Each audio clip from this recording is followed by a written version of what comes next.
Hi hello నమస్తే. నిన్న match చూసారా? Punjab versus DC. Punjab first batting చేసిందండి. చాలా బాగా ఆడారండి, డీసెంట్ పర్ఫార్మెన్స్ ఇచ్చారు. ఘాట్ డీసీ మాత్రం వాళ్ళ ఆట కట్టించిందండి. ఈ మధ్యన ఏంటో మ్యాచెస్లో ప్రతి ఒక్క టీమ్స్ టాప్ 4 టీమ్స్ని టార్గెట్ చేశారండి. వాళ్ళని డిస్టర్బ్ చేయడమే పనిగా పెట్టుకున్నారు. డీసీ కూడా చాలా చాలా బాగా ఆడారండి. అసలు వాళ్ళు ప్లే ఆఫ్స్లో ఉండాల్సిన టీము బ్యాడ్ లక్ మిస్ అయ్యారు. ఇంకా మ్యాచ్లోకి వచ్చేస్తే పంజాబ్ ఫస్ట్ బ్యాటింగ్ ఆడిందండి. స్టార్టింగ్ ప్రియాన్ షారియా తొందరగా పడిపోయాడండి. And Prabh Simran 25 runs and Josh Inglis 32 and captain innings by Shreyas Iyer 54 runs and లాస్ట్లో వచ్చి స్టానిస్ 44 కొట్టి టోటల్గా 207 is the target from the Punjab అండి. అండ్ డీసీ బౌలింగ్లోకి వచ్చేస్తే బంగ్లాదేశీ బౌలర్ ముస్తఫిజుర్ రెహమాన్ ఒక 3 wickets and Indian bowlers Vipraj Nigam and Kuldeep Yadav 2 wickets each తీశారండి. And target by Punjab is 207.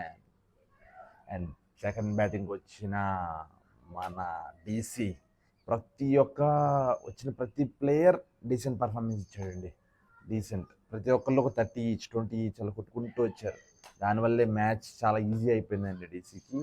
And KL Rahul 35 and మన du Plessis 22, Atal 23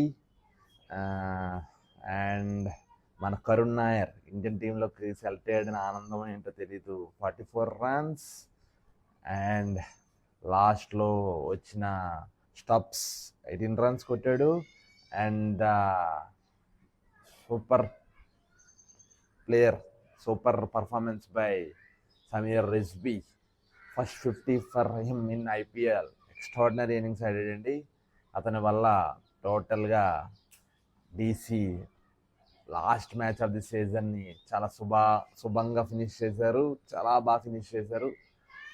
పంజాబ్ని disturb చేశారండి. పంజాబ్ ఈ మ్యాచ్ నుండి చాలా సేఫ్ పొజిషన్లో ఉండేది. ఇప్పుడు డీసీ వాళ్ళని చాలా కంగారు పెట్టేశారు. వాళ్ళని టిపికల్ పొజిషన్లో పెట్టేశారు. లాస్ట్ మ్యాచ్ ఖచ్చితంగా నెగ్గితే కానీ టాప్ 2లో ఫినిష్ చేయలేము అన్నట్టుగా పెట్టారు.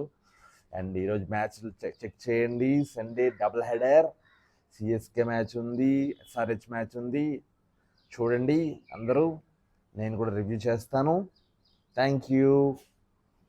నా ఛానల్ని కూడా కొంచెం సపోర్ట్ చేయండి. పవన్ ద అచీవర్ లైక్ చేయండి, షేర్ చేయండి, సబ్స్క్రైబ్ చేయండి. ఎవ్వరూ సబ్స్క్రైబ్ చేయట్లేదండి, చూడండి కొంచెం.